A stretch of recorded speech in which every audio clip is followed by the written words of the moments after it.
একটা প্রাণী আছে তিমি মাছ। সেই তিমির ওজন হলো, সবচেয়ে বড় তিমি নীল তিমির ওজন হলো 120 টন ওজন। একটা প্রাণীর 1700 হর্স পাওয়ার। বড় বড় জাহাজকে তার পিছনের সাইড দিয়ে আটকায় ফেলে, জাহাজ আর চলতে পারে না। এত বড় প্রাণী নীল তিমি, যার বাচ্চাকে নীল তিমি প্রত্যেকটা দিন 50 থেকে 60 মণ দুধ খাওয়ায়। কোনদিন তো শুনলাম না নীল তিমিরা মিছিল করছে খাদ্যের সংকটের কারণে। স্থলভাগের কোনো প্রাণী তারা না খেয়ে মারা যাচ্ছে, কোনোদিন শুনতে পেলাম না। সেই মহান রব্বুল আলামিন যিনি ছোট্ট পিঁপড়ারও রব, আবার হাতিরও রব, এই বড় বড় প্রাণীগুলোর রিজিকের দায়িত্ব কার হাতে? আসতে বলবেন না কার হাতে? এত সুন্দর করে তিনি সব কিছু বন্টন করেছেন। এই পৃথিবীর কোনো প্রাণীর খাদ্য গুদামও নাই, মজুদ করণও নাই, কোনো জলভাগও পাবেন না, স্থলভাগও পাবেন না। তবে একটা প্রাণী আছে পিঁপড়া ছাড়া। পৃথিবীর কোনো প্রাণী খাদ্য গুদামজাত করে না, খাদ্যকে গুদামের মধ্যে রাখে না। কিন্তু একমাত্র মানুষই খাদ্যকে গুদামজাত করে। খাদ্য গুদামজাত করার পরও খাদ্যের সংকট আছে না নাই বলেন? সংকট কি আসলেই আছে নাকি? সংকট কিন্তু আসলেই নাই। খাদ্যের কোনো সংকট আল্লাহ জমিনে রাখেন নাই, কারণ ওমা মিন দাব্বাতিন ফিল আরদি ইল্লা আলাল্লাহি রিজকুহা। খাদ্যের কোনো সংকট নাই। সবচেয়ে বড় সংকট হলো বন্টনের সংকট। কিসের সংকট? বন্টনের সংকট। বন্টন ঠিক নাই। আজকে জাতির শ্রেষ্ঠ সন্তান হলো মুক্তিযোদ্ধা, ফ্রিডম ফাইটার, যারা যুদ্ধ করে দেশ স্বাধীন করেছেন। আমরা তাদেরকে সাবাস বলি, আমরা তাদেরকে ধন্যবাদ দিই। তাদের এত ত্যাগের বিনিময়ে দেশ স্বাধীন হয়েছে, আলহামদুলিল্লাহ, ভালো কথা। কিন্তু মাঝখানে প্রথম আলো পত্রিকা একদিন দেখতে পেলাম 2000 মুক্তিযোদ্ধা তারা ভাতা নিচ্ছে, তাদের বয়স হলো 52 বছর। কি ঠিক কিনা? কোথায় যাবেন আপনি? এখানেও ভুয়া। আমার ভাইয়েরা, গভর্নমেন্ট বরাদ্দ দিয়েছেন বয়স্ক ভাতা, বিধবা ভাতা, প্রতিবন্ধী ভাতা, শিশু ভাতা, বিভিন্ন ভাতার তারা ব্যবস্থা করেছেন। ভালো উদ্যোগ, এটা ভালো কাজ। এতিমের পাশে দাঁড়ানোর দরকার আছে, বিধবার পাশে দাঁড়ানোর দরকার আছে। কিন্তু বিধবা ভাতার তালিকায় হলো 1 নম্বরে চেয়ারম্যানের বউ, তো জীবিত চেয়ারম্যান আছে। এগুলো আছে, এগুলো আছে না নয়?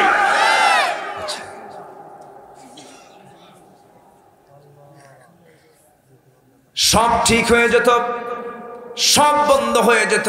আল্লাহ তাআলা বলছেন, ও দুনিয়ার মানুষ, তোমরা কাদেরকে নেতা বানাও? আল্লাহ বলছেন, ও দুনিয়ার যারা নেতা আছো, তোমরা যারা নেতাগিরি করতেছো, নেতৃত্ব যারা দিচ্ছ, আমার পরামর্শ না, আমি তোমাকে বানিয়েছি। বেশি কিছু লাগবে না, মাত্র 4টা আইন তোমরা সমাজে চালু করে দাও। কার কথা? আসতে বলবেন না কার কথা?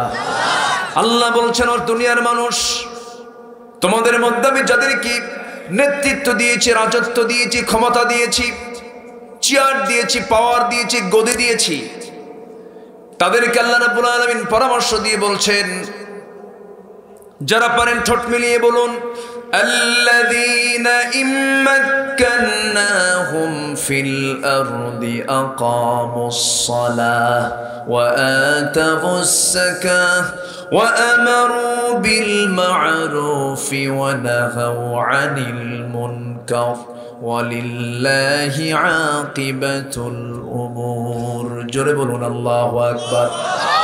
এই দুনিয়াতে যাদেরকে আমি ক্ষমতা দেব, নেতৃত্ব কর্তৃত্ব যাদেরকে দেব, তারা বেশি না, তারা 4টা আইন সমাজে চালু করবে। নাম্বার 1 হলো নামাজ কায়েম করবে, যাকাত আদায় করবে, সৎ কাজের আদেশ দেবে, অসৎ কাজের বাধা দেবে। এই 4টা কাজ করলে আল্লাহ ওয়াদা করছেন, লাফাতাহনা আলাইহিম বারাকাতিম মিনাস সামাই ওয়াল আরদ। আল্লাহু আকবার। এই 4টা কাজ করবে। কিন্তু এই 4টা দফা আজকে 52 বছর চলছে স্বাধীনতার, কোন নেতা কি এই 4টা দফাকে বাস্তবায়ন করেছেন নাকি? কিন্তু অধিকাংশ আমার দেশের মুসলমান, মুসলমান মুসলমান হওয়ার পরও তারা 4টা আইন 4টা দফাকে কার্যকর করতে পারলেন না। এখন আমি প্রশ্ন করবি বা কেমনে? নিজেই তো নামাজ পড়ে না। কষ্ট হচ্ছে আপনাদের? আলোচনা চালাই জোরে বলি ইনশাআল্লাহ। খুব সুন্দর মানুষ আপনারা। বরুড়া না, একটা জেলার নাম আছে, কিন্তু কি নাম বলেন? বগুড়া। একটা জেলা হলো বগুড়া আর একটা থানা হলো বরুড়া। বিষয়টা কিন্তু খুব ক্রিটিক্যাল। সব এক, শুধু মাঝখানে হরফটা ভিন্ন, ঠিক আছে না? তো যে হরফটা ভিন্ন সেই জেলায় আমার বাড়ি। আবার কি কথা কি বুঝতেছেন? আপনি বরুড়া আর আমি বগুড়া। কি কথা বোঝা গেল কি? এই জন্য এই নামটা আসলে আমার মনে হয় যে দেখেন নামের মধ্যে কি সুন্দর একটা মিল আছে। তো যাই হোক, আমি খুব আনন্দ পাচ্ছি আপনাদেরকে পেয়ে। আপনারা পাচ্ছেন কিনা আমি জানি না। খুশি হয়েছেন তো? বলি আলহামদুলিল্লাহ। সম্মানিত হাজিরিন, আমার ভালো হব কোন দিন? এদেশের স্বাধীনতার স্থপতি বঙ্গবন্ধু শেখ মুজিবুর রহমান দেশের জন্য কাজ করেছেন। যিনি ভালো কিছু করবেন অবশ্যই তার প্রশংসা অবশ্যই করা উচিত। দেশের জন্য তিনি কাজ করেছেন, কিন্তু রাগ করে কিছু কথা তিনি বলেছিলেন স্বাধীনতার পর। মানুষ দেশ স্বাধীন করে পায় তেলের খনি, গ্যাসের খনি, স্বর্ণের খনি, আর আমি পাইছি সোরের খনি। আজও সেই সিমটম আছে না নাই? আজও সেই সিমটম আছে না নয়? পুকুর চুরি না সাগর চুরি? চেটে চেটে খায় না, কামড়ায় খায়, সব শেষ। ব্রিটিশরা আমার দেশ থেকে যা কিছু নিয়ে গেছে তার চাইতে বেশি পাচার হয়েছে, 14 লক্ষ কোটি টাকা বেশ কয়েক বছরে। পাচার করছে কোন পীর সাহেবরা? কোন পীর সাহেব চুরি করছে? কোন আলেমরা চুরি করেছে? দোষ তো আলেমদেরই বেশি হয়। কোথায় যাবেন এখন? কথা বলতে গেলেই তো দোষ হয়ে যায়। আমাদেরকে বলে হুজুর ওয়াজ করবেন আকাশের আর কবরের, দুনিয়া আমরা দেখে নেব। কথা বলছেন না? আপনাদেরকে রাখছি আমরা কয়েকটা কাজে। 1 নাম্বার মাখরাজ, জন্মগ্রহণ হলে পরে আজান দেওয়া, ঠিক আছে না? 2 নাম্বার মাখরাজ, বিয়ের সময় বিয়ে পড়া। 3 নাম্বার মাখরাজ, যখন বনে বনাট হবে না তালাকের ব্যবস্থা করা। 4 নাম্বার মাখরাজ, যখন মারা যাবে জানাজা পড়ায় দেওয়া। এই দায়িত্ব আমাদেরকে রাখা হয়েছে। জি, চেয়ারম্যান মহোদয় আসছেন। জি বসো। সুন্দর, আলহামদুলিল্লাহ। ইয়াং মানুষ তো, বসে পড়েন। 2 বারের। জি আলহামদুলিল্লাহ। আল্লাহ তুমি তাকে দ্বীনের জন্য কবুল করো, ইসলামের জন্য কবুল করো, ইসলামের খাদিম হিসেবে তুমি আল্লাহ কবুল করে নাও। আমার দিকে তাকান। কষ্ট পাচ্ছেন নাকি আপনারা? বলি আলহামদুলিল্লাহ। তাহলে আগে ভালো হতে হবে আমাকে। সবাই কি ভালো হতে রাজি আছি? ভালো হতে হলে কিসের সাথে সম্পর্ক রাখতে হবে? কোরআনের সাথে। আমরা তো ভালো হতে পারি না, সংস্পর্শ ভালো না, বন্ধু বান্ধব ভালো না, সামাজিক অবস্থা ভালো না। মসজিদে যাবেন সেখানে আরাম নাই। মসজিদে যাওয়ার আগে, ঢোকার আগে জুতা আগে ঢোকান লাগে, সামনের কাতারে থোয়া লাগে, রাখা লাগে। সেজদার দিকে নজর একবার, জুতার দিকে নজর একবার। জুতা আছে তো, ঠিক আছে না? এই হলো মসজিদের চিত্র। বাজারে যাবেন, সাইকেল রেখে শুধু বাজারে ঢুকেছেন, এই দিকে তাকাইছেন, পিছন দিকে তাকায় দেখেন সাইকেল নাই। পাবলিক বাসে উঠেছেন, সবার আগে 2 হাতে আগে পকেট ঠিক রাখা লাগে। পকেট ঠিক আছে কিনা জানি না, আমি কি ভুল বলছি নাকি ভাই বলেন? আমার বন্ধুগণ, এইরকম করে কোন একটা জায়গায় আমরা শান্তির কোনো পরিবেশ পাই না। কেন পাচ্ছি না, কি জন্য পাচ্ছি না? একটা প্রশ্ন করব, আমার দেশে মানুষ বেশি না চোর বেশি? ভালো করে কন। আমরা তো ভালো না। গত বছর মাহফিল করতে গেছিলাম চিটাগাং। মাহফিল শেষে দেখি আমারই জুতা নাই। যাই দেখি জুতা নাই। এমন ওয়াজ শুনছে, ওয়াজের ঠেলায় জুতা নিয়ে চলে গেছে।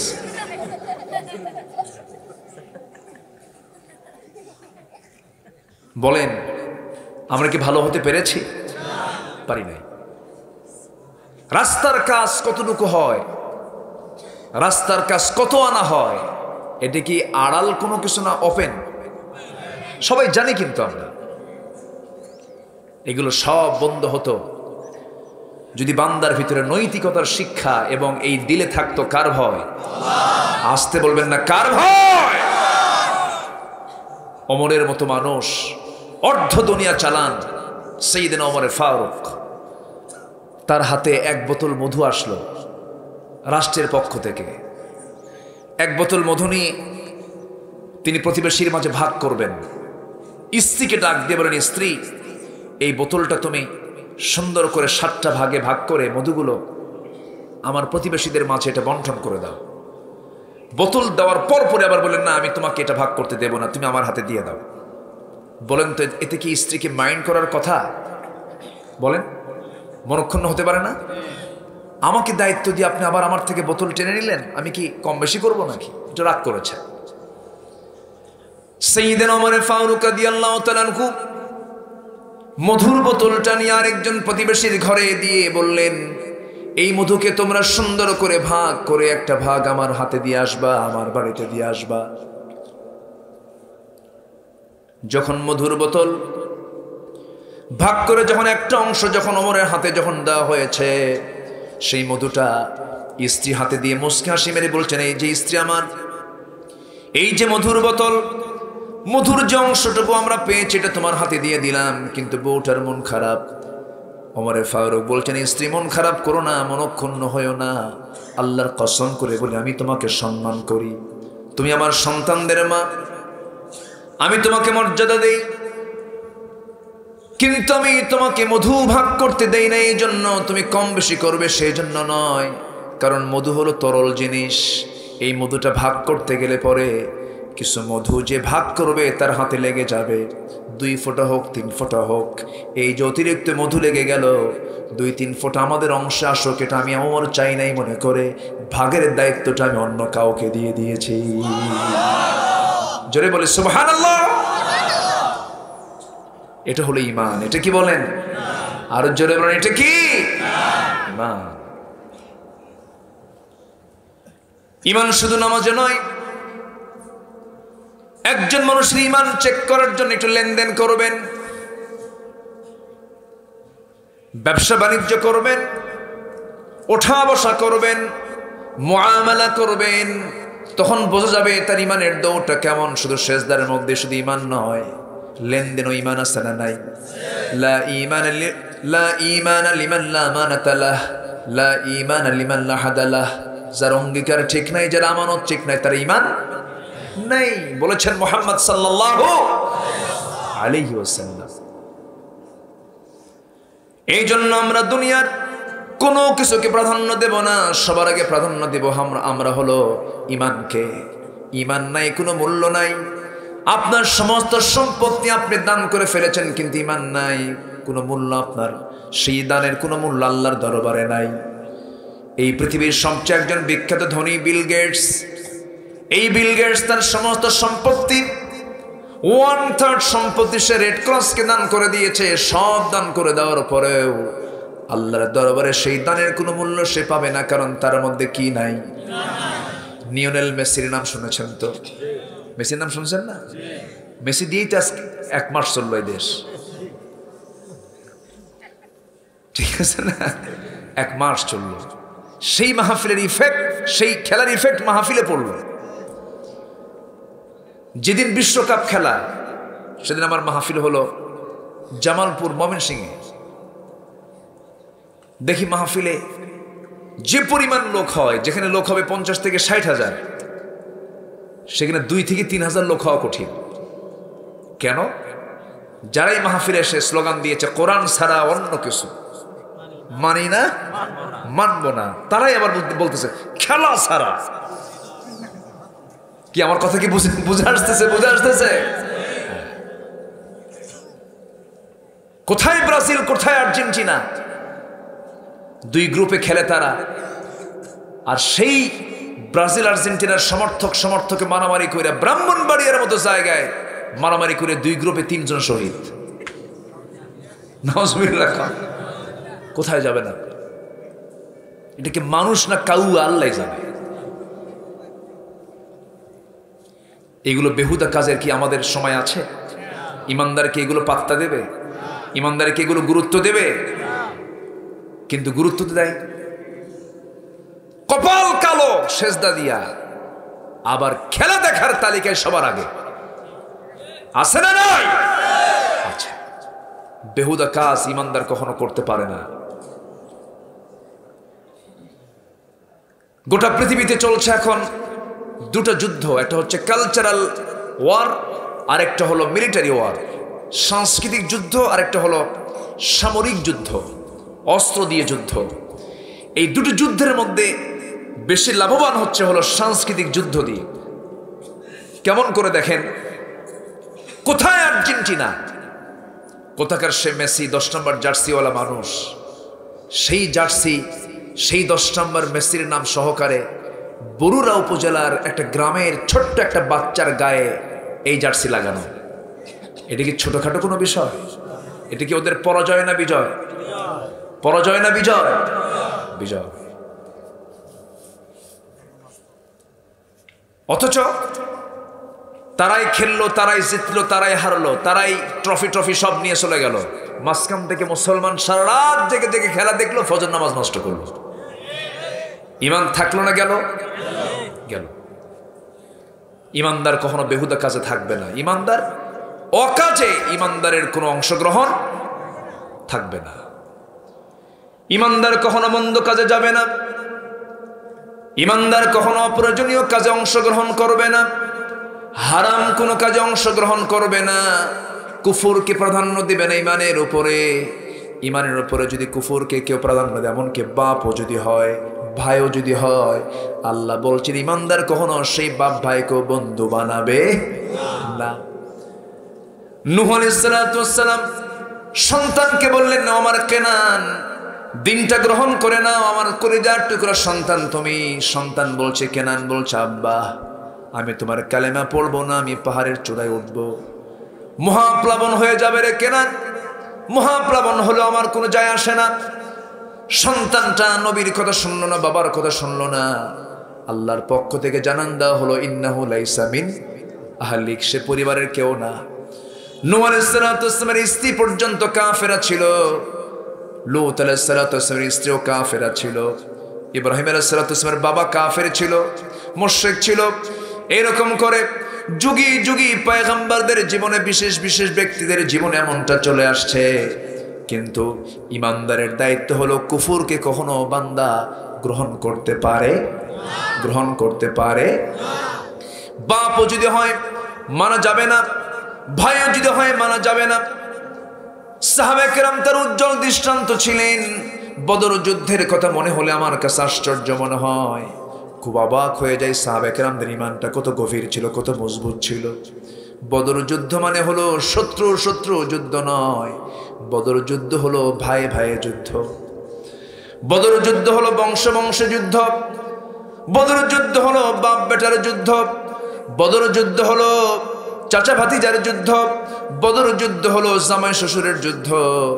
জিহাদের ময়দানে কোনো সাহাবী দেখতে পেলেন নিজের বাপ যুদ্ধে আসছে, নিজের ভাই যুদ্ধে আসছে, নিজের জামাই যুদ্ধে আসছে। সেই যুদ্ধের ময়দানে যুদ্ধ করা কত কঠিন ব্যাপার। একজন সাহাবীর কথা মনে হয়ে গেল আমার, উবাইদা ইবনুল জাররাহ রাদিয়াল্লাহু তাআলা আনহু। বদর যুদ্ধের দিন যখন তিনি যুদ্ধে অংশগ্রহণ করে যখন সামনে দাঁড়িয়ে গেলেন, সামনে পড়ে গেছে তার জন্মদানকারী পিতা জাররাহ, তার সামনে পড়ে গেছে। উবাইদা মনে মনে চিন্তা করলেন, আরে এই বাবার কোলে আমি মানুষ হয়েছি, লালিত পালিত হয়েছি, বাপকে আমি কেমন করে আঘাত করি, বাপকে আমি কেমন করি আঘাত করে দুনিয়া থেকে বিদায় করে দিই, বাপকে বাপ মনে করে দিলটা নরম হয়ে গেল। তরবারি গুটায় নিয়ে তিনি ফিরে আসতেছিলেন। পরক্ষণেই মনে মনে ভাবতেছেন, আহারে আমার জন্মদানকারী পিতা হতে পারে, কিন্তু সে তো ইসলামের দুশ্মন, সে তো আমার নবীর দুশ্মন, সে তো কোরআনের দুশ্মন, সে তো আল্লাহর দুশ্মনী করে আল্লাহর বিরুদ্ধে, নবীর বিরুদ্ধে, ইসলামের বিরুদ্ধে যুদ্ধ করতে এসেছে। আমি যদি তাকে আজকে ছেড়ে দেই, কিয়ামতের দিন আল্লাহ তাআলা আমাকে মুনাফিকের কাতারে দাঁড় করাবেন, ফাসিকের কাতারে দাঁড় করাবেন, জালিমের কাতারে দাঁড় করাবেন। এই চিন্তা মাথায় এনে তরবারি আবার কোষমুক্ত করলেন, ঘুরে দাঁড়ালেন, ইউটার্ন হলেন, ঘুরে দাঁড়িয়ে বাপকে বাপ না মনে করে, শিরকের প্রতীক মনে করে তরবারি দিয়া একটা আঘাত বাবার গর্দান বরাবর করলেন। মস্তকটা সিটকে পড়ে গেছে, ধরটার এক জায়গায় পড়ে থাকলো। নিজের হাতে নিজের বাপকে দুনিয়া থেকে বিদায় করে দিলেন। বদর যুদ্ধে মুসলমানদের যখন বিজয় আসলো, সবার মুখে হাসির ঝিলিক, কিন্তু ওবায়দা কান্না থামাতে পারেন না। ওবায়দার কান্না দেখে রাসূল বলছেন, সাহাবীরা আমার ওবায়দা কেন কান্দে, কি হয়েছে হুজুর? ওবায়দার বাপ যুদ্ধে মারা গেছে। কে মেরেছে হুজুর? আমরা কেউ মারি নাই, ওবায়দা নিজেই তার বাপকে দুনিয়া থেকে বিদায় করে দিয়েছে। আমার নবীজি সঙ্গে সঙ্গে হাত দুটো আগায় দিলেন, ও ওবায়দা এইদিকে আয়, আমার বুকের মধ্যে আয়। আমার নবীজি ওবায়দাকে বুকের মধ্যে নিয়ে আদর করে দিয়ে বলছো, ওবায়দা আজকে তুমি এমন একটা কাজ করেছো ওবায়দা, তুমি তোমার আল্লাহকে, তুমি তোমার রাসূলকে ভালোবাসতে গিয়ে নিজের বাপকেও তুমি প্রাধান্য দাও নাই। আল্লাহ তোমার জন্য, আল্লাহ 8টা জান্নাতের সমস্ত দরজা তোমার জন্য খুলে রেখেছে। জোরে বলি সুবহানাল্লাহ, জোরে বলি সুবহানাল্লাহ। আউলিয়া আইন ইস্তাহাব্বুল কুফর আলাল ঈমান। তোমার বাপ যদি ঈমানের উপরে কুফরিকে প্রাধান্য দেয়, তোমার ভাই যদি ঈমানের উপরে কুফরিকে প্রাধান্য দেয়, সেই সময় তোমরা তাকে বন্ধু বানাতে পারবে না। বন্ধু যদি বানাও, তুমি জালিম হয়ে যাবে, জালিমদের অন্তর্ভুক্ত হয়ে যাবে। সেকেন্ড আয়াতে আল্লাহ রাব্বুল আলামিন সুন্দর করে আবার কি কি ভালোবাসা দুনিয়াতে থাকতে পারে তা তুলে ধরেছেন।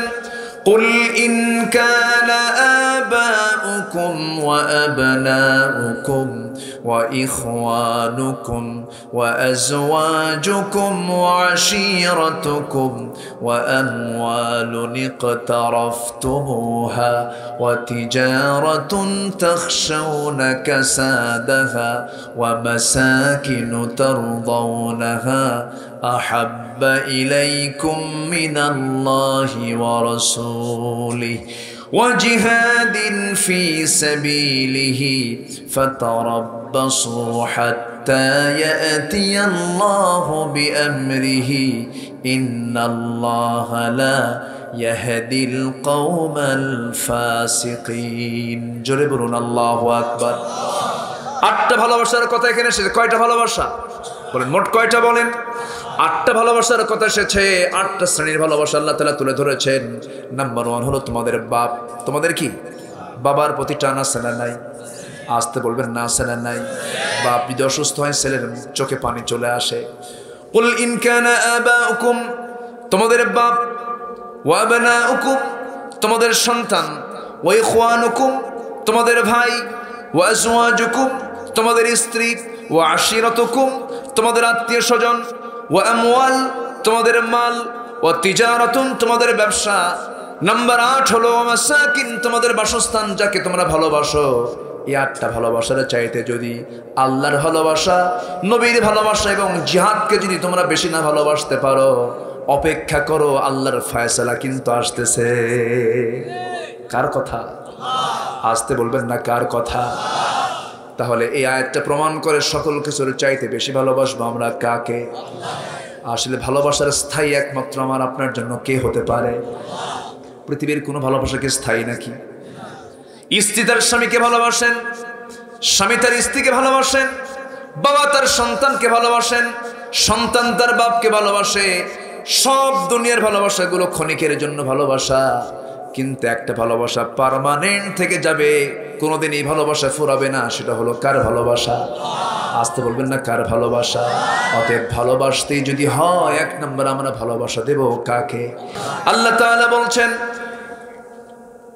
والذين آمنوا أشد حبا لله, ঈমানদার যারা তারা সবচাইতে বেশি মহব্বত করে কাকে?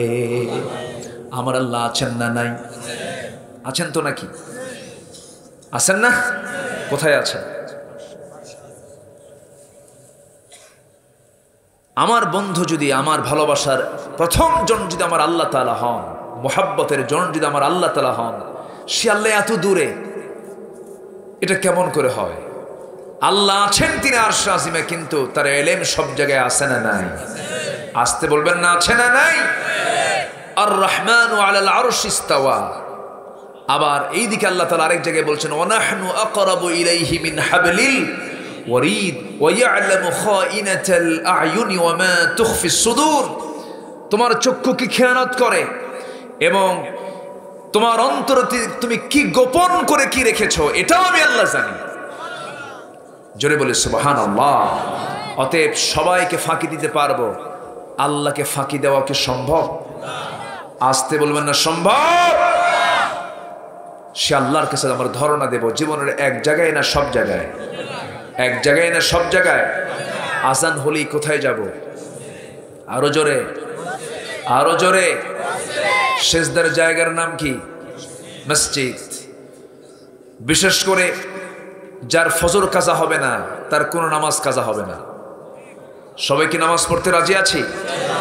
সবাইকে রাজি আছি? 5 ওয়াক্ত নামাজ পড়বেন। কার একটা হাত তুলে দেখেন তো দেখি। জোরে বলি ইয়া আল্লাহ। আরো জোরে ইয়া আল্লাহ। আমাদেরকে ফজর, জোহর, আসর, মাগরিব, ইশা 5 ওয়াক্ত সালাত আদায় করার তৌফিক তুমি আল্লাহ দিয়া দাও। জোরে বলি আমিন। আরো জোরে আমিন। নামাজ কার হক? আসতে বলবেন না, কার হক?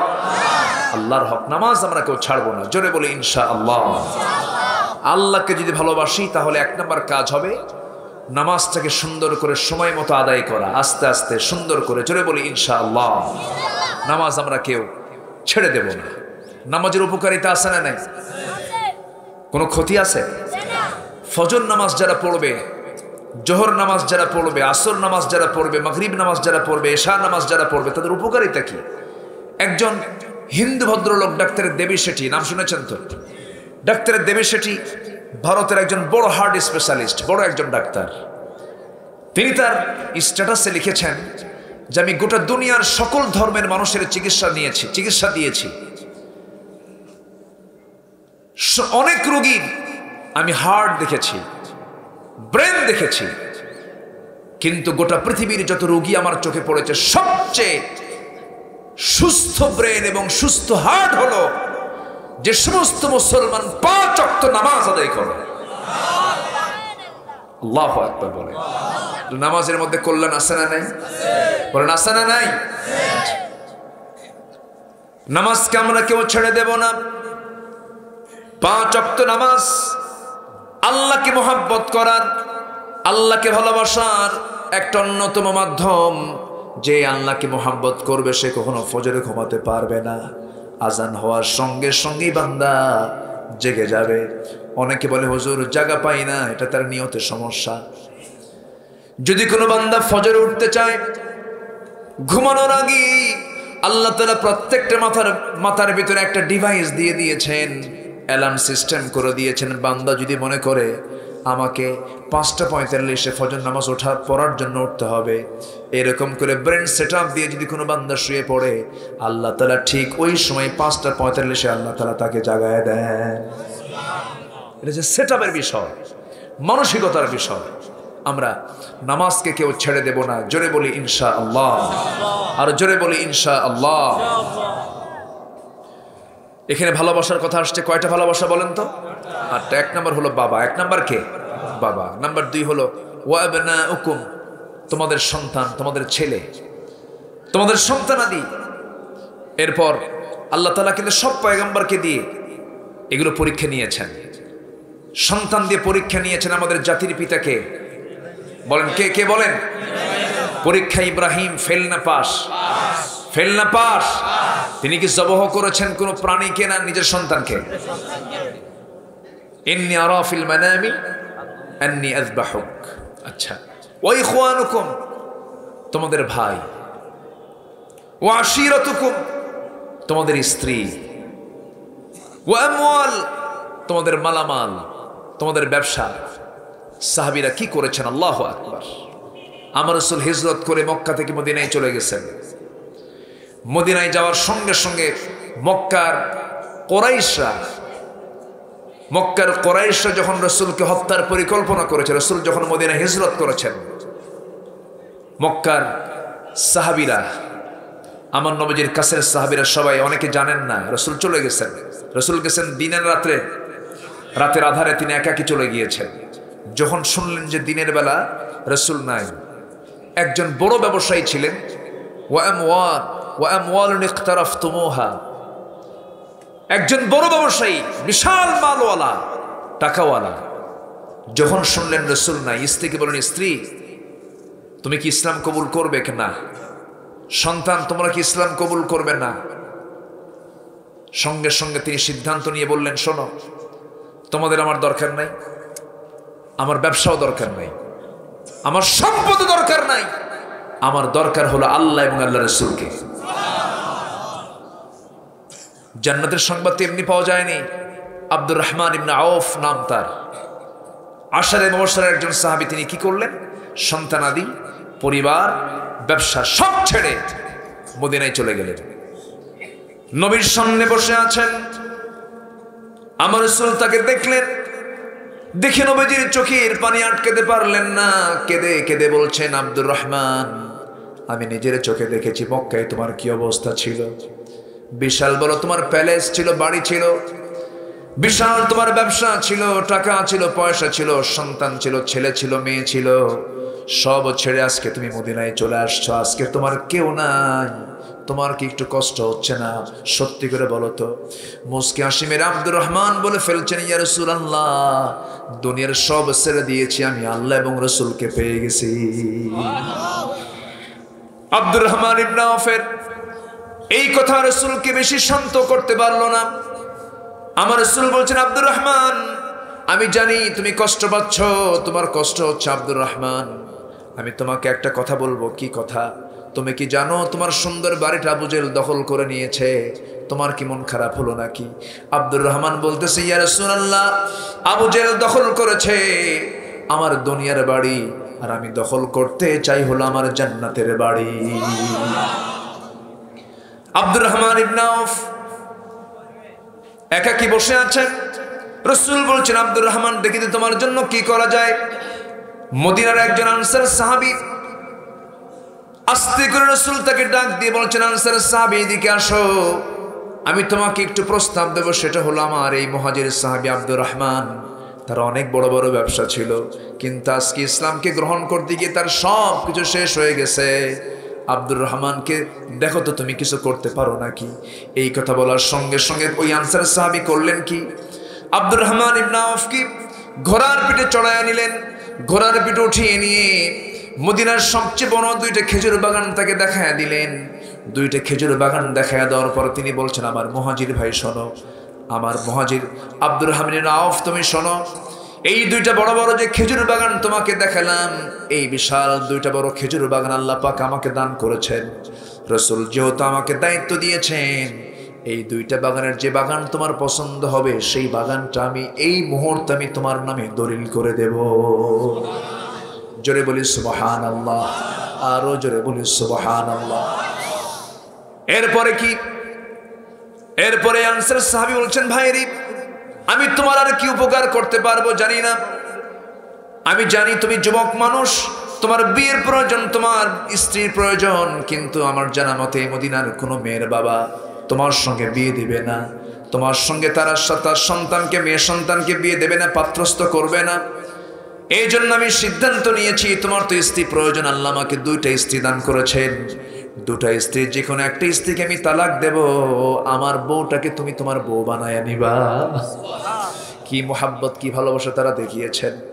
আব্দুর রহমান ইবনে আউফ আনসার সাহাবীকে বুকের মধ্যে জড়িয়ে ধরে বলছেন, ভাই আনসার সাহাবী, তোমার বউটা তালাক দেওয়া লাগবে না, খেজুর বাগান আমার নামে দলিল করে দেওয়া লাগবে না, আমার কিচ্ছু প্রয়োজন নাই, তুমি আমাকে একটু সুন্দর একটা ব্যবসা দেখায় দাও, বাজার দেখায় দাও, ব্যবসা করে খাবো।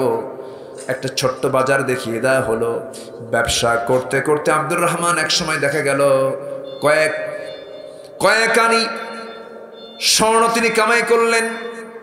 কয়েক আনি স্বর্ণ কামাই করে তিনি কি করলেন, সেই টাকাগুলো দিয়ে জমা করে বিয়ের সিদ্ধান্ত নিয়ে নিলেন, বিয়ে করে ফেললেন। আমার বন্ধুগণ, যুবকের জন্য বিয়েটা পরে দরকার না আগে দরকার? আজকের সমাজে বিয়েটাকে পরে দরকার না আগে দরকার? আজকের সমাজে ফিতনা বেশি না ফিতনা কম? বল, ফিতনা কম না ফিতনা বেশি? পর্দার পরিবেশ তো নেই। যুবকরা, অনেক যুবক বলে হুজুর রিজিক বাড়ানোর উপায়টা কি? তোমার রিজিক বাড়তে হলে তুমি 3টা কাজ করবা। কয়টা কাজ? 3টা কাজ যুবক তোমাকে করতে হবে। 1 নাম্বার হলো দ্রুত বিয়ে করতে হবে। হয়তো বলবেন হুজুর এটা কি বললেন, আমি কি করে খাওয়াবো? কি করে খাওয়াবে এটা কি ইমানদার বলবে না, বেঈমান বলবে?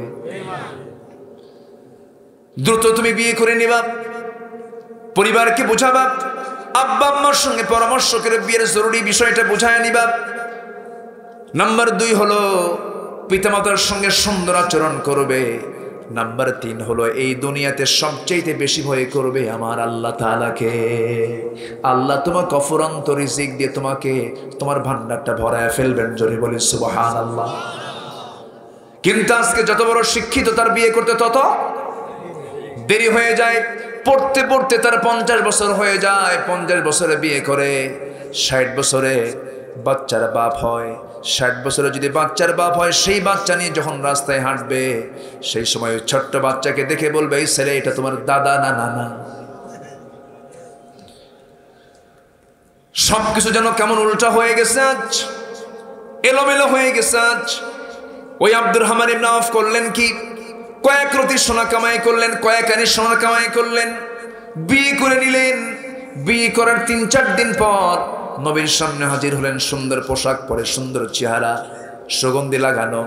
রাসূল সুন্দর করে দেখে বললেন, আব্দুর রহমান, আমার মন বলছে তোমার চেহারা প্রমাণ করে তুমি কি একটা কিছু ঘটাইছো, তুমি কিছু করছো নাকি বলো তো? হুজুর আমি তো বিয়ে করছি। রাসূল বলেন, বিয়ে করলে তুমি দাওয়াত পাইলাম না আমি? এটা কোনো কথা হলো নাকি? হুজুর বিয়ে করছি, আপনাকে দাওয়াত দেব আমার মনই নাই। জোরে কোন সুবহানাল্লাহ। এরকম হয় না অনেক সময়? আস্তে কয়, আরে হয় না, হয় না? অনেক কাছের বন্ধু বাদ পড়ে যায়। বন্ধু বিয়ে করছে, বন্ধু দাওয়াত পায় নাই। আমার নবীজি মাইন্ড করলেন না, মনক্ষুণ্ণ হলেন না, কারণ বিয়ে তো জরুরি। আব্দুর রহমান, তুমি তো মক্কায় বউ রেখে এসেছো, সন্তানাদি রেখে এসেছো, তুমি বিয়ে করে নিয়েছো ভালো কথা, কিন্তু টাকা পয়সা পাইলা কই? খবর তো আমার নেওয়া দরকার। সঙ্গে সঙ্গে তিনি বলছেন, ইয়া রাসূলুল্লাহ, আমি তো টাকা পয়সা কামাইয়ের জন্য আপনি যার কথা বলেছিলেন সে আমাকে ব্যবসা শিখিয়ে দিয়েছে। কয়েক রাতে সোনা কামাই করেছি, সোনা কামাই করে আমি নিজেকে উপযুক্ত মনে করার কারণে বিয়েটাও করে নিয়েছি। বিয়ে তো জরুরি দরকার। আমার নবীজির সঙ্গে সঙ্গে আব্দুর রহমানের জন্য, তার পরিবারের জন্য এমন করে দোয়া করলেন, আল্লাহ আমার আব্দুর রহমানের পরিবারে বরকত দিয়ে দাও, আর তার ব্যবসার মধ্যে তুমি আল্লাহ বরকত দিয়ে ধন্য করে দাও। আল্লাহ তার পরিবারটা অনেক বড় বানায় দিলেন। 13টা সন্তানের তিনি বাপ ছিলেন। কয়টা? 13 সন্তান আল্লাহ তাআলা তাকে দান করেছিলেন, এবং সাথে সাথে তিনি এমন পরিমাণ সম্পদের মালিক হলেন। এই আব্দুর রহমান মক্কা থেকে মদিনায় যখন আসেন শূন্য হাতে, আমার নবীর দোয়ার ফসলে এত টাকার মালিক হয়ে গেলেন যে তাবুকের অভিযানে তিনি 3 বস্তা সোনা দান করেছিলেন। আমার বন্ধুগণ, আমার ভাইয়েরা, আল্লাহর ভালোবাসা, নবীর ভালোবাসা পেল দুনিয়াতেও কল্যাণ আছে না নাই? আছে। সকল কিছুর চাইতে আমরা আল্লাহর ভালোবাসা, নবীর ভালোবাসাকে প্রাধান্য দেব। এবং সাথে আল্লাহ তাআলা আরেকটি ইবাদতের কথা আয়াতে বলেছেন, সূরা তাওবার 24 নম্বর আয়াত, বাড়িতে গিয়ে একটু মিলায় নেবেন। আল্লাহ তাআলা এরপরে বলছেন, ওয়া জিহাদিন ফি সাবিলিহি, আল্লাহর পথে জিহাদ করাকে যারা প্রিয় না মনে করবে, তাদের ঘরের চাইতে, তাদের ব্যবসার চাইতে, তাদের সন্তানের চাইতে, তাদের বাপের চাইতে, যদি তাদের কাছে জিহাদ না ভালো লাগে, আল্লাহ বলছেন আল্লাহ কিন্তু ফাসেকদেরকে কখনো হেদায়েত দেন না। অর্থাৎ এই জিহাদকে যারা প্রাধান্য না দেবে তাদেরকে আল্লাহ তাআলা কি বলে গালি দিয়েছেন? কি বলে বলেন? ফাসেক। আগে কি বলে গালি দিয়েছেন? জালিম। তাহলে আগে জালিম বলেছেন, পরে কি বললেন? ফাসেক বললেন। যদি আমরা আমাদের ভালোবাসাকে 1 নম্বর বরাদ্দ কার জন্য না করি? আল্লাহর জন্য না করি, তাহলে এখন বোঝা গেল 1 নম্বর ভালোবাসা কার সাথে? জোরে জোরে জোরে জোরে। এক নাম্বার কার সাথে? নাম্বার 2 মুহাম্মদ সাল্লাল্লাহু। রাসূলকে ভালোবাসবেন কেমনে? রাসূলকে আমরা ভালোবাসি বটে, কিন্তু এই পৃথিবীর দ্বিতীয় বৃহত্তম মুসলিম দেশ বাংলাদেশে রাসূলকে নিয়ে বাজে কথা বলার মতো কিছু কুলাঙ্গার এই দেশে জন্ম হয়েছে কি হয় নাই? আচ্ছা, এই পর্যন্ত আমার কানে এসেছে ডজন খানেক নাস্তিক রাসূলকে নিয়ে বাজে কথা বলেছে। এমনও কথা বলেছে রাসূল নাকি জিনাকার ছিলেন, রাসূল নাকি নারী পিপাসু ছিলেন, রাসূলের দাড়িকে নিয়ে বলা হয়েছে ছাগল, ছাগল মুহাম্মদ। যেরকম নাউজুবিল্লাহ। এই জাতীয় কথার কি কোনো প্রতিক্রিয়া আমরা দেখতে পেয়েছি? কোনো শক্ত বিচার আমরা দেখতে পেয়েছি? আমাদের দাবি হলো সকল শাস্তি নিশ্চিত করার আগে আল্লাহ এবং রাসূলকে নিয়ে যারা কথা বলবে চূড়ান্ত শাস্তি নিশ্চিত করা হোক। এই দাবিটাও যদি আপনি না করতে পারেন, কিয়ামতের দিন আল্লাহর কসম করে বলি মুনাফিকের কাতারে আপনাকে দাঁড় হতে হবে। আফসোস হয়, মন্ত্রীকে গালি দিলে, বিশেষ ব্যক্তিকে গালি দিলে 7 বছর 10 বছরের জেল হয়, রাসূলকে গালি দিলে কিছুই হয় না। সম্মানিত ভাইয়েরা, দিন আসবে, পরিবর্তন হবে। এই জমিনটা কারো নয়, এই জমিনটা কার? আসতে বলবেন, এই জমিনটা কার? এই জমিনটা হচ্ছে আল্লাহ তাআলার। অহংকার করা যাবে না। নমরুদকে খতম করেছেন কে? অহংকার করা যাবে না। ফেরাউনকে খতম করেছেন কে? অহংকার করা যাবে না। আবু জেহেলকে খতম করেছেন কে? সে আল্লাহ আজও আছেন না নাই? আসতে বলবেন, সে আল্লাহ আজও আছেন না নাই? আজও আছেন। এখন রাসূলকে যে আমরা ভালোবাসবো, আমি কি শেষ করে দেব?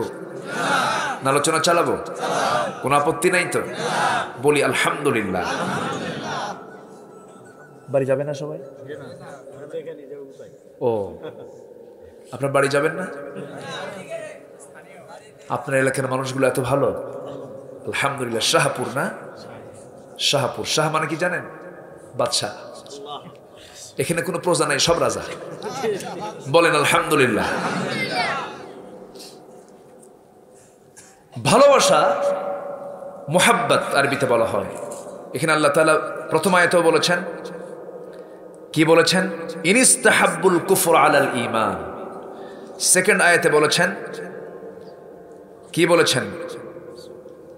আহাব্বা ইলাইকুম মিনাল্লাহি ওয়া রাসূলি। আহাব্বা ইলাইকুম, হুব্বুন মাসদার থেকে, হাবা বা মাদ্দা থেকে এই শব্দটা উৎপন্ন হয়েছে। প্রথম আয়াতেও আল্লাহ তাআলা এই শব্দ প্রয়োগ করেছেন, সেকেন্ড আয়াতেও এই শব্দ প্রয়োগ করেছেন। এর মানে হলো সকল ভালোবাসার উপরে স্থান পাবে কার ভালোবাসা?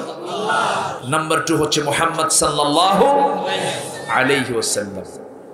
সম্মানিত ভাইরা, ভালোবাসাটা কাকে বলে দেখেন। আমার রাসূলকে ভালোবাসেছেন দুজন ব্যক্তি বিশেষ করে।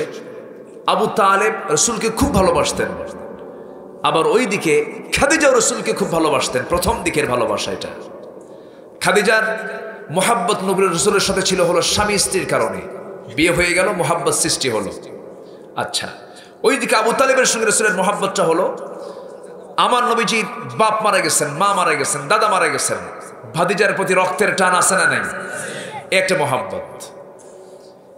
আবু তালেব রাসূলকে এত মোহাব্বত করতেন যে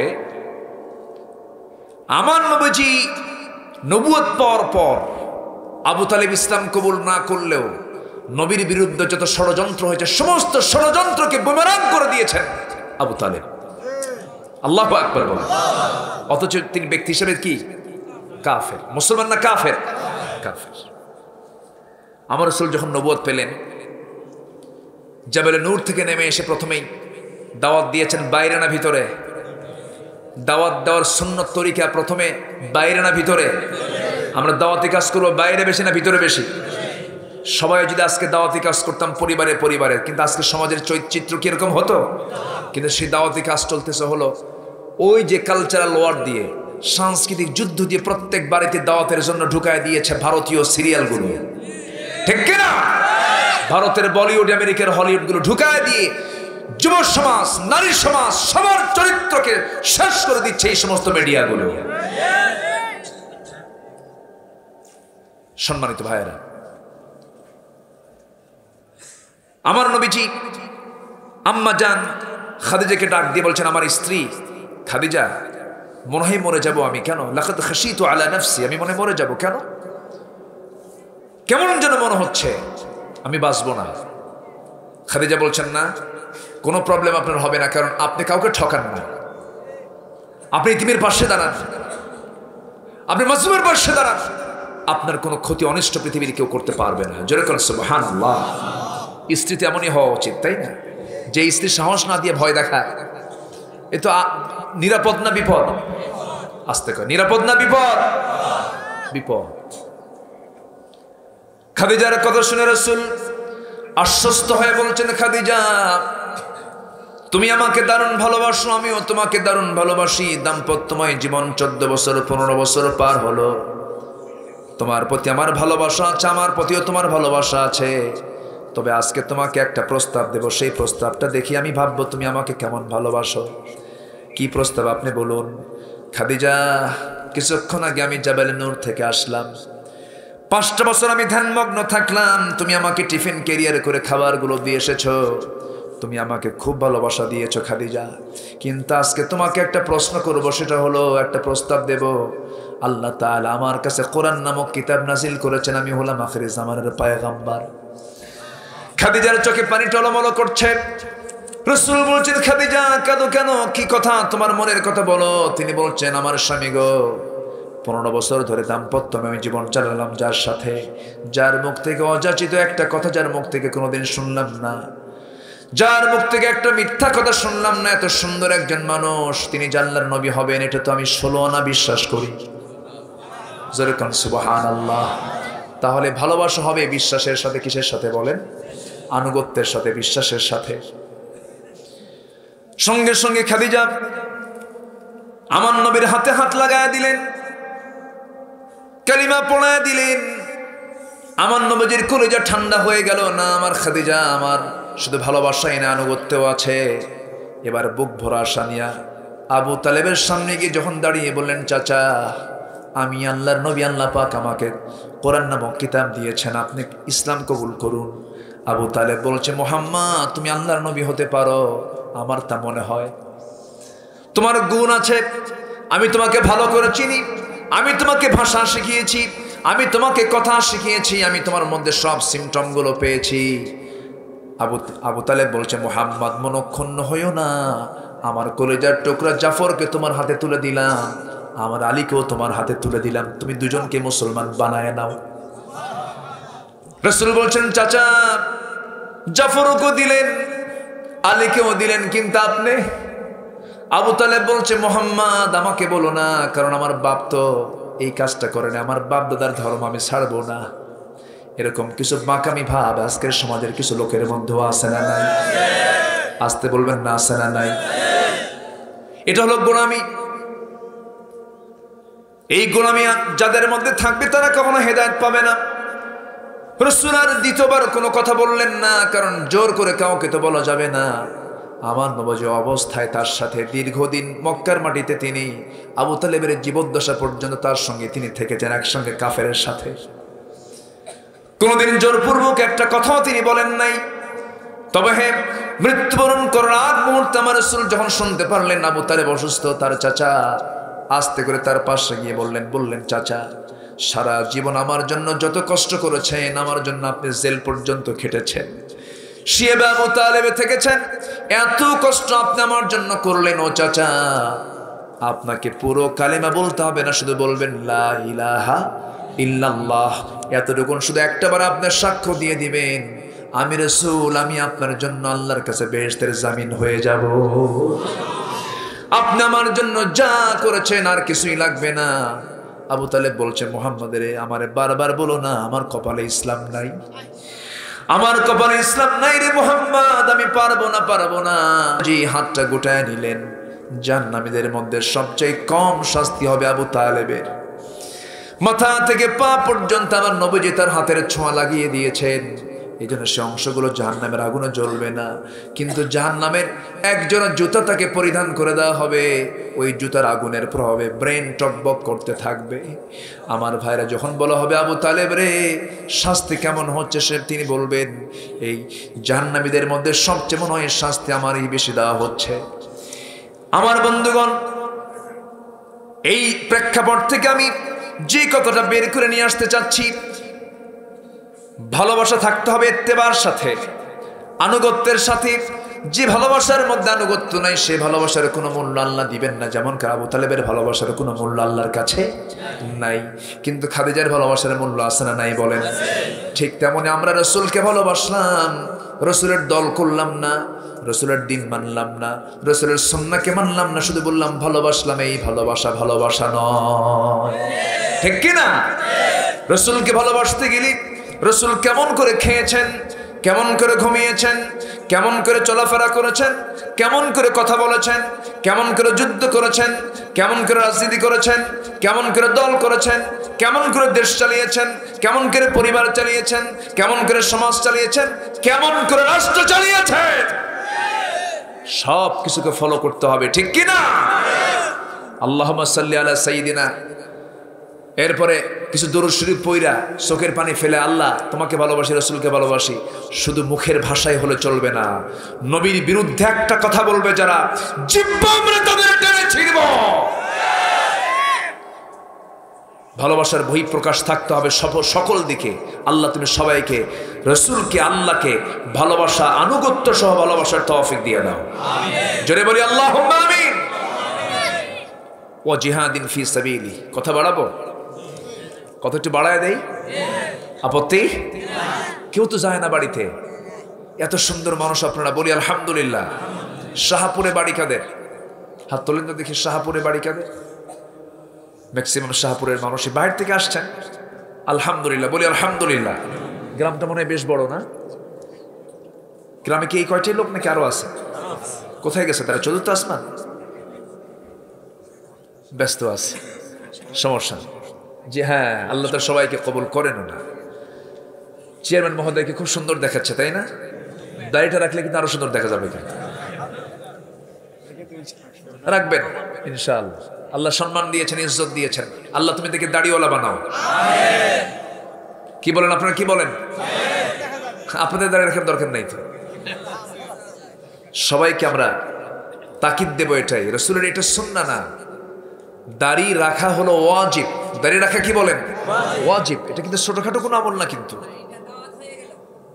এটা ভুল, কিন্তু কথা এটা কিন্তু ভুল যে দাড়ি রাখা এটা অতিরিক্ত, অনেকে মনে করে, কিন্তু না, দাড়ি রাখাটা ওয়াজিব। ওয়াজিব মানে কি? জরুরি, এটা খুবই জরুরি। আমরা কিন্তু এটাকে খুব হেলায় খেলায় ছেড়ে দিই না। রাসূল দাড়িওয়ালা, আমি দাড়িওয়ালা, জোরে বলি সুবহানাল্লাহ। এর মধ্যে আনুগত্য আছে না নাই? ভালোবাসা আছে না নাই? আমার চরিত্রে যদি রাসূলের আদর্শ না মিল থাকে, তাহলে এটা কেমন হলো? এটা কড়া কথা বলে ফেললাম মনে হয় নাকি? আল্লাহ তুমি সবাইকে রাসূলের প্রকৃত সুন্নাহ আমল করার তৌফিক তুমি আল্লাহ দিয়ে দাও। জি, নাম্বার 3 হলো ওয়া জিহাদিন ফি সাবিলিহ। জিহাদকে যারা বেশি পছন্দ না মনে করবে, পছন্দ না করবে, সেই বাবার চাইতে, ভাইয়ের চাইতে, ঘরের চাইতে, ব্যবসার চাইতে, এগুলোর চাইতে যদি তার কাছে জিহাদ বেশি প্রিয় না মনে হয়, তাহলে বুঝতে হবে যে তার মধ্যে ইমানের ভেজাল আছে না নাই বলেন? আচ্ছা, এটা প্রেক্ষাপট মনে পড়লো আমার, আমি এটা বলি, আমি শেষের দিকে যাব আস্তে আস্তে।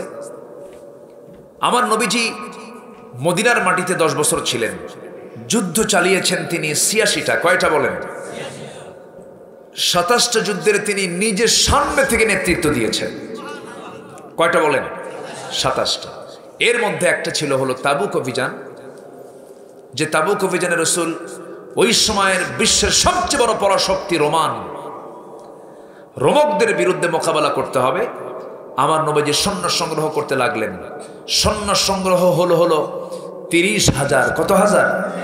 30,000 সৈন্য নিয়ে আমার নবীজি মদিনার মসজিদ থেকে সবাইকে সঙ্গে করে নিয়ে, মাল সামানা নিয়ে তাবুকের উদ্দেশ্যে রওনা করলেন। তাবুকে পৌঁছলেন, থাকলেন, যুদ্ধ লাগলো না, কারণ এর আগের একটা রেকর্ড ছিল, মুতার যুদ্ধে মুসলমানরা 3000 সৈন্য নিয়ে 1 লক্ষ রোমান সৈন্যকে পরাজিত করেছে মুসলমানেরা। যোগ বিয়োগ করে যুদ্ধ হলো না। যুদ্ধ না হয়েই তিনি বিনা যুদ্ধে চলে আসলেন আবার মদিনার মসজিদে। বসে আছেন মসজিদের ভিতরে। এমন সময় একজন খুব দামি সাহাবী কাব বিন মালিক রাদিয়াল্লাহু তাআলা আনহু নবীর সামনে গিয়ে আস্তে করে হাঁটু করে দিয়ে বসে গেলেন। বসে বলছেন, ইয়া রাসূলুল্লাহ, আমি আপনার কাছে মাফ চাইতে আসছি। কেন, কি করছো তুমি? হুজুর, যুদ্ধে যাই নাই, জিহাদে যাই নাই। কেন? বাড়িতেই ছিলাম। কেন ছিলাম? গড়িমসি করেছি, অবহেলা করেছি, ইচ্ছে করলে যেতে পারতাম, কিন্তু আমি যাই নাই, আমার এটা অবহেলা। আমার নবীজি শুনে একটু ঘাবড়ে গেলেন, মনক্ষুণ্ণ হলেন। এরপরে বললেন, আর কে কে যাও নাই? হেলাল বিন উমাইয়া যায় নাই। তোমার জানা মতো আর কে কে যায় নাই? হুজুর, মুরারা বিন রাবিয়া যায় না। আর কে? আমি আর জানি না। রসুল একজনের কাছ থেকে আরো কয়জনকে বের করলেন? মোট কয়জন হলো? 3 জন। আমার নবীজি কাব বিন মালিককে ডাক দিয়ে বলছেন, কাব, আমি তোমাকে এখন বলবো, তুমি আমার সামনে থেকে চলে যাবে, পরবর্তীতে তোমার সঙ্গে আমার ফয়সালা হবে। কাব বিন মালিক আস্তে করে মসজিদ থেকে যখন বের হয়ে গেলেন, আমার নবীজি মদিনার মসজিদ থেকে ওয়ার্নিং দিয়ে দিলেন, প্রজ্ঞাপন জারি করলেন, এই মদিনার যত মুসলমান আছে, কোন মুসলমান, কোন সাহাবী, এই 3 জন ব্যক্তি কাব, হেলাল, মুরারা, এই 3 জন ব্যক্তির সঙ্গে কেউ কোনো সালাম কালাম, লেনদেন, আচার ব্যবহার, কোন সম্পর্ক কেউ রাখতে পারবে না। কি শক্ত একটা বয়কটের ডাক দিয়ে দিলেন। কাব বিন মালিক মনে মনে চিন্তা করলেন, হারে, নবীর কাছে মাফ চাইতে গেছি, নবী আমার বিরুদ্ধে বয়কটের ডাক দিয়েছেন, অবশ্যই বড় গুনাহ হয়ে গেছে আমার। আকাশটা ভেঙে পড়ার মতো হয়ে গেল। কাব বিন মালিক ভগ্ন হৃদয় নিয়ে, ভাঙ্গা হৃদয় নিয়ে তিনি নিজের ঘরের মধ্যে ঢুকবেন, দরজায় কড়া নাড়ছেন, আমার স্ত্রী দরজা খুলো। ভিতর থেকে বলছেন তার স্ত্রী, আমার স্বামী, দরজা খুলবো না কেন? আপনি আমার স্বামী, আপনার ঘর এটা, কিন্তু আমি দরজা শুধু খুলেই এই ঘরে আর থাকতে পারবো না, কারণ যে ব্যক্তিকে রাসূল বয়কট করেছেন, সেই ব্যক্তিকে আমি তার স্ত্রীও বয়কট করতে বাধ্য হলাম। আল্লাহু আকবার বলবেন না? আয়াতের সঙ্গে মিল আছে না নাই? আমাদের ইমানের হালতটা কি আর তাদের ইমানের হালতটা কি দেখেন। কাব বিন মালিকের মাথার উপর যেন আকাশ ভেঙে পড়ল। আহারে, বউটাও হারালাম, রসুলকেও হারালাম, আল্লাহকেও হারালাম। কাব বিন মালিক সেই জায়গা থেকে আস্তে করে বের হয়ে সামনের দিকে তাকায় দেখেন ছোট্ট 2টা বাচ্চা, তার 9 বছর 11 বছর, ছোট্ট 2টা বাচ্চাকে আস্তে করে ডাক দিয়ে বলছেন, আমার সন্তানরা তোর আমার বুকের মধ্যে আয় রে। সন্তান 2টা বলতেছেন, না না, যাব না, রসুল বয়কট করেছে। সন্তানগুলো আসে না। কাব বিন মালিক সামনের দিকে চলেন, কোথাও জায়গা পাচ্ছেন না, কেউ সালাম নেয় না, সালাম দেয় না, লেনদেন করে না, কথাবার্তা বলে না। কাব বিন মালিকের দুনিয়াটা ছোট হয়ে গেল। হেলাল বিন উমাইয়ার বয়স হলো 70 বছর। 70 বছরের বুড়া মানুষ, নবীর চাইতে বয়সে বড়। হেলাল বিন উমাইয়া, তার কানে যখন সংবাদ চলে গেছে, নিজের বাড়ির ভিতর থেকে দড়ি বের করলেন। দড়ি বের করে নিয়ে মনে মনে বলছেন, ও হেলাল রে, তোর মতো বড় আসামি এই দুনিয়াতে নাই রে। নবী তোর বিরুদ্ধে বয়কটের ডাক দিয়েছে, চল হেলাল চল। নিজেকে নিজেই গালি দিচ্ছেন আর নিয়ে যাচ্ছেন। হেলাল নিজে চলে গেলেন রাদিয়াল্লাহু তাআলা আনহু মদিনার মসজিদের সামনে একটা শক্ত খুঁটিতে দড়িটা বেঁধে দিয়া স্বেচ্ছায় 2টা হাত দড়ি দেওয়া বেঁধে ফেলে বলছেন, যতক্ষণ না আল্লাহ আমারে না মাফ করবে, হেলাল তোর 2 হাত ছাড়বো না, এই বাঁধন ছাড়বো না রে হেলাল। হেলাল বিন উমাইয়া বুড়া মানুষ, চুলগুলো পেকে গেছে, দাড়িগুলো কুচকে গেছে।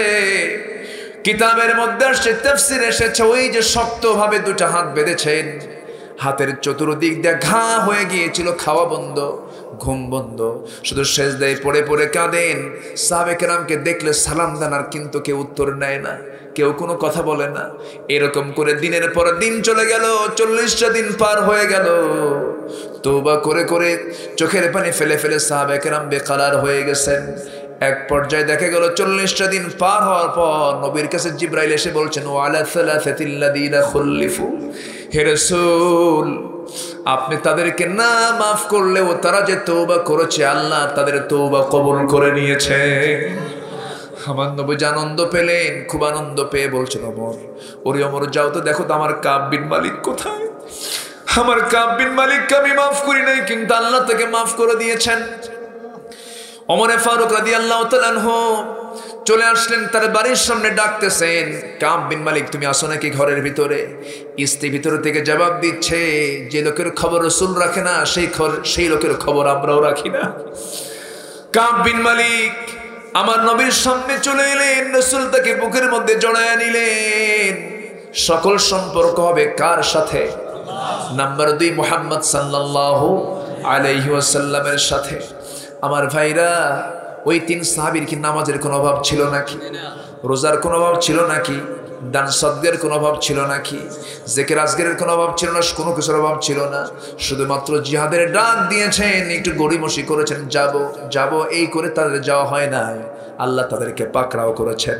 এই জন্য আমার বন্ধুগণ, সকল কিছুর চাইতে নাম্বার 1 আল্লাহকে, নাম্বার 2 হলো রাসূলকে, নাম্বার 3 হলো আল্লাহর জমিন আল্লাহর দিন কায়েমের জন্য জিহাদকে প্রাধান্য দেওয়া হলো ঈমানের দাবি। ঠিক কি না? আল্লাহ তুমি সবাইকে বোঝার তৌফিক দাও।